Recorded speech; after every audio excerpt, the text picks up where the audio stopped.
Hey, what's going on? This is Blockabilly, and this is primarily a LEGO channel, but I've been having a lot of fun with this Traxxas Rock Crawler.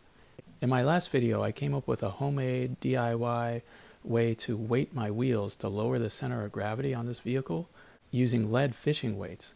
And that was kind of a cool video, so I'm going to put an info card right up here in the top right corner, so check that out. But now today, I'm going to be doing kind of an unboxing of my new wheels and new tires. So of course the first thing I got to do is get these stock wheels and tires off. Traxxas gives you this little T-wrench, so let me just get those popped off.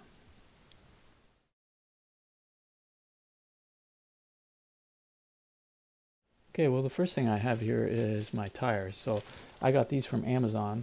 They only took 4 days to get here, so I've had these sitting here for a while. Alright, check it out. These tires are from Injora. Everything I've bought so far is from Injora. All their stuff comes from China, but some things, if they're in stock from Amazon or some other store in the States, they don't take long to get here.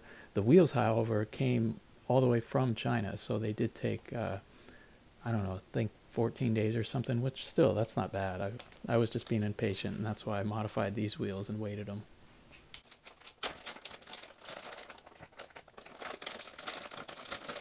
Check these out. These are really cool. They say crawler tires, Injora, all-terrain. I believe these are actually the dimensions of the tire in millimeters.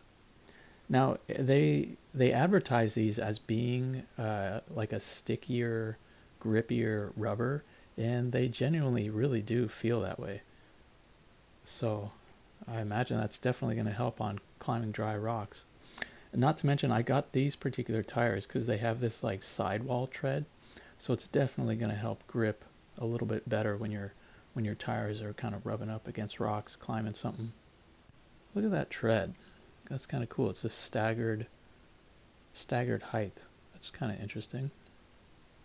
To compare, the new tires are a little bit wider.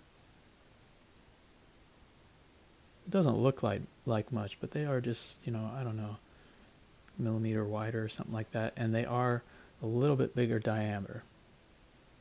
And you may have noticed the tires also come with a foam insert. That just kind of helps your tires stay kind of springy when you're driving. And came with some stickers. I'll probably put 1 or 2 of those on my truck. Check this out. Look how sticky these are. They're just like sticking together. So wow, they definitely will be grippy. Now once I get into some dirt and everything's like sticking to these, are they really still going to be that sticky? Are they going to get caked with dirt a lot easier because the rubber's sticky? I don't know, we'll see.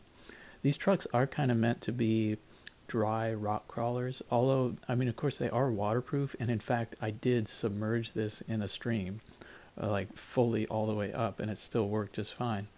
But that being said, they are really made to be rock crawlers, and so I don't know, maybe that's what these tires are really good for, and not for getting into dirt and mud and stuff. So I don't know, we'll see. Okay, next, all the way from China.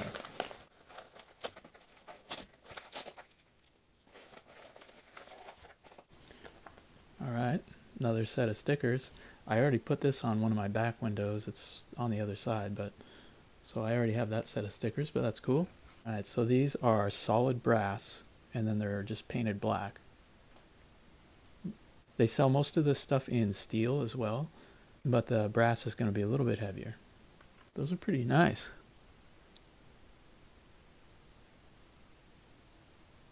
Also in that little box, there's all these screws. These wheels are going to be a significant upgrade for me on this truck. Besides the weight, which we'll measure once I get them all together, we'll kind of compare my old wheels weighted the way I have them with the new ones.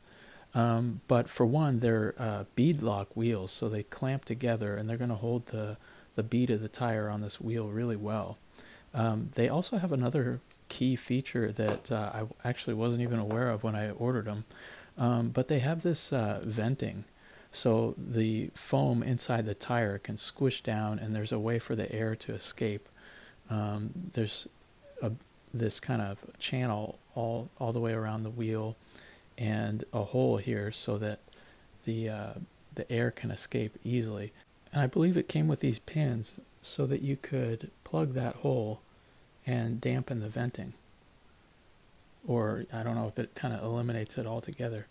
And what's interesting is that this pin only fits into that hole on the actual hub of the wheel, and it does not fit into this hole.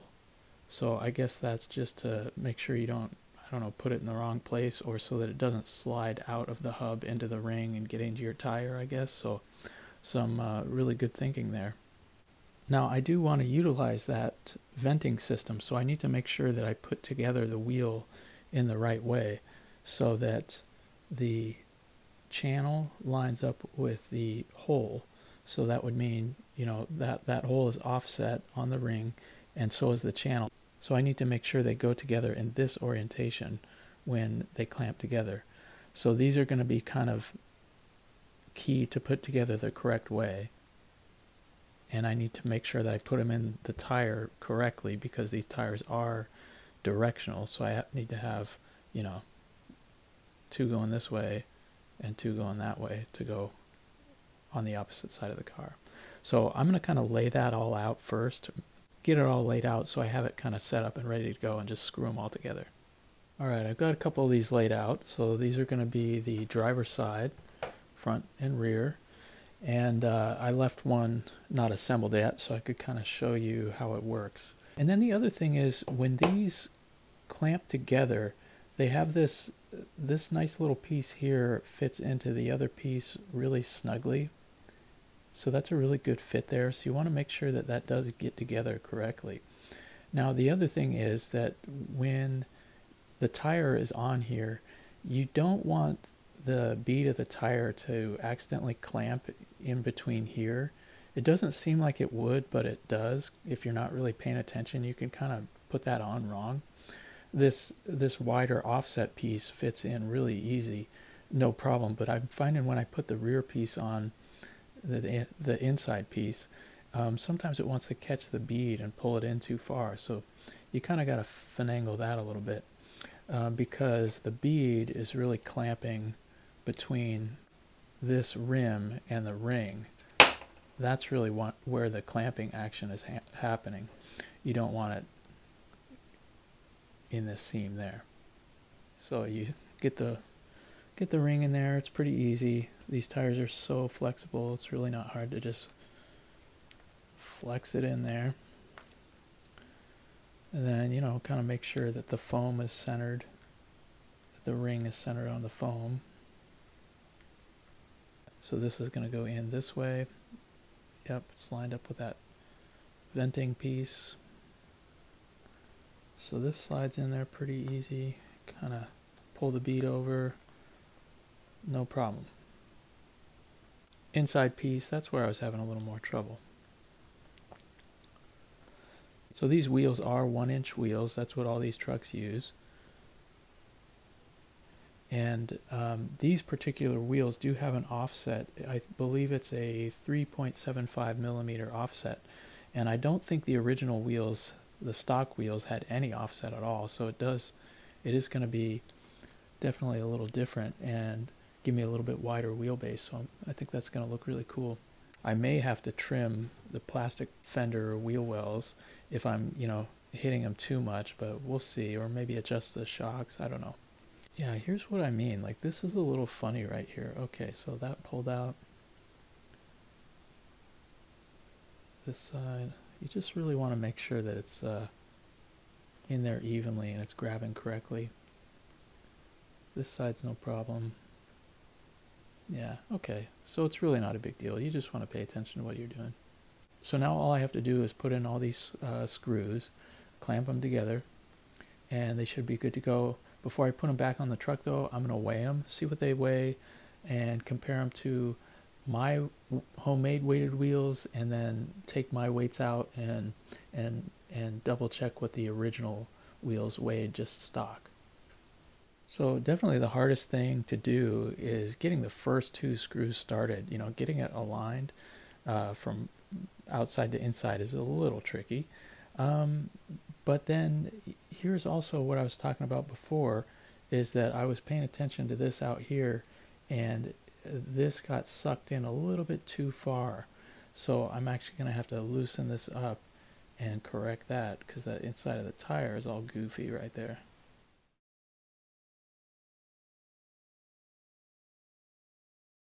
Oh man, these are looking really good. And the last thing you're going to want to do is just make sure you kind of tighten these down evenly. Do a star pattern just like you would on your big car. And you're going to see this inner piece kind of pull through, and just kind of visually make sure that it's all even. Once it's all tight, double check your tire's all good. Locked in there. So yeah, it's looking good. Now I want to show you what the venting is like. You can really hear, when you squish the tire, you can really hear it venting out that tiny hole. So the tire's going to have some firmness from the foam on the inside, but also it'll squish down real easy too. Now that the wheels are all assembled, let's compare the weights. So I took my lead weight out of the original stock tire. So this is just 100% original stock the way it came. And it's super light, I can tell you. It does have some venting capability, but it's just because it's not bead locked. So it's just air leaking out of the rim. Okay, so 18 grams. All right. Do it a couple times. All right, yeah, I'm getting a consistent 18 grams. All right, so now stock wheel and tire with my lead weight on the inside. This is what I did. It was kind of a temporary thing to do, and you know, it actually worked really well. It's not like these things are driving fast. It worked just fine, so it helped. So here we go, my weighted wheel. 53 grams. Okay, and if my math is correct, for 4 wheels, that added a total of 140 grams to the truck. So it definitely really helped out, and I noticed a big improvement when I was out driving it. Okay, now, new Injora tires and brass wheels. Let's see what we get. Oop, better zero that out again. 58 grams. Wow, okay. I would have thought my lead weights weighed more than these brass wheels, but apparently not. So 58, and I weighed a couple of them before I started filming, so that's a total of 232 grams for all 4, and that adds a total of 160 grams to the total weight of the truck compared to the original tires and wheels. And, you know, I would have been happy if these were the same or even a little less than the lead-weighted ones I made, just because they're so much better now. They're going to be balanced better. They have so much more squish and firmness at the same time. I mean, it's just so much better in 100 ways. Plus the offset, plus the wheel offset to widen my base a little bit. All right, so now I can confidently get these back on the truck, see what it looks like. Look at this. Wow. I could not be more happy with this.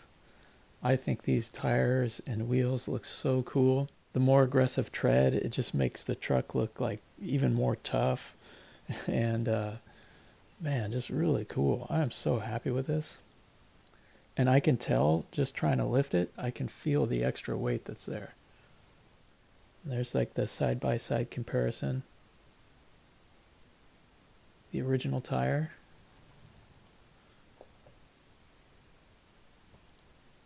I mean, those weren't ugly, but man, these are so much better. Well, that's going to do it for this project. Keep checking in with my channel. I'm making a lot of Lego content, but I'm going to be making a couple more videos with this truck too. I've got a couple more cool obstacles I'm going to be building, and I've definitely got some more upgrades I want to do to this truck, including headlights and taillights, more brass components, and much, much more. So please like the video, subscribe, hit the notification button, maybe even leave a comment. Thanks for watching.